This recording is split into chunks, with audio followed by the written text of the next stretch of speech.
So hello dear student, কেমন আছো? I hope প্রত্যেকে শুধু ভালো নয় ভীষণ ভালো আছো। স্ক্রিনের উপর শতকরা বা পার্সেন্টেজের একটা প্রশ্ন দেখা যাচ্ছে, তাই না?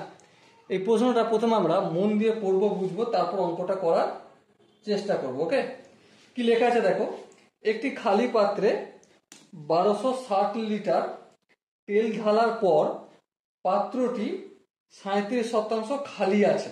বেশ, তবে পাত্রটির তেল ধারণ ক্ষমতা কত? দেখো একটা কথা বলি, কতটা তেল ঢালা হয়েছে? 1260 লিটার তেল ঢালা হয়েছে। ওকে, আর 1260 লিটার তেল ঢালা হওয়ার পরও কি দেখা যাচ্ছে? 37% খালি। কত পার্সেন্ট খালি? 37% খালি। ওকে, তাহলে 1260 লিটার তেল কতটা পূরণ করেছে? অবভিয়াসলি 100 থেকে 37 বিয়োগ করলে যেটা হয় সেটাই, তাই না? হ্যাঁ ঠিক। তাহলে 100 মাইনাস 37 ইকুয়াল টু কত হবে? 63%। ওকে, তাহলে 1260 লিটার তেল ভর্তি করেছে 63% আর খালি রয়ে গেছে 37%। এটাকে যদি একটু সাজিয়ে লিখি,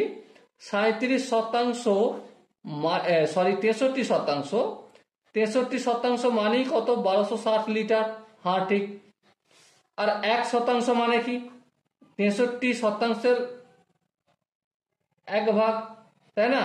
তাহলে 1260 আপন 63 এত লিটার। আচ্ছা, এটা যদি 100 করা হয় তাহলে 100% সমান কত? Obviously 1260 by 63 into 100 litre. এবার দেখে একটু কাটাকাটি করব। হ্যাঁ করব। দেখো এখানটা 3 দিয়ে কাটা যাবে, 2 10 আর 21, আর এখানটা 3 দিয়ে কাটা যাবে। হ্যাঁ, 3 4 12, 3 2 6 আর এই 0। বেশ, আচ্ছা আরেকটু দেখো, এখানটা করি আমরা 4 2 0 ইন্টু 100 বাই 21। 7 দিয়ে যদি কাটি, 7 3 7 21, 6 7 42, 60 হলো।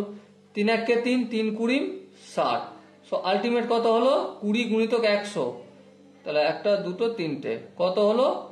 2000 লিটার তেল ধরার ক্ষমতা ছিল ওই ট্যাঙ্কটা। কত litre? 2000 litre.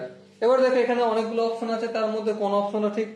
Obviously option B হবে আমাদের সঠিক answer. Okay, so dear student, I hope এই কোশ্চেনের কনসেপ্টটা বোঝা গেছে। এই টাইপের কোশ্চেন যদি আসে, আই হোপ তোমরা নিজেরা করতে পারবে। যদি কোনো জায়গায় বুঝতে অসুবিধা থাকে, ডাউট থাকে, কনফিউশন থাকে, তো অবশ্যই কমেন্টে জানাবে। আর দেখা হবে তোমার সাথে নেক্সট ভিডিওতে। ততক্ষণ পর্যন্ত ভালো থেকো, সুস্থ থেকো এবং জয় হিন্দ।